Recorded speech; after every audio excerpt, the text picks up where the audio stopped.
குட்டி மெத்த மயில ஒட்டப்புள்ள பிறந்ததுன்னு பொலிகாட்டில் கூவுங்குயில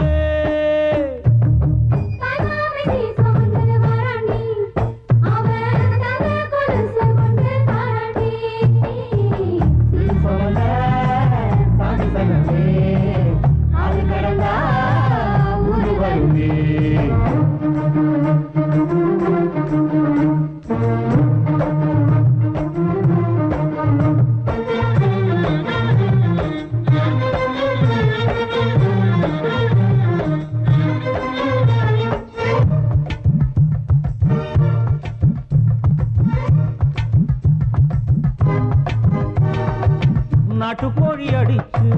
நாக்கு சொட்ட சமைச்சு நல்லெண்ணெய் ஊத்தி குடு ஆத்தா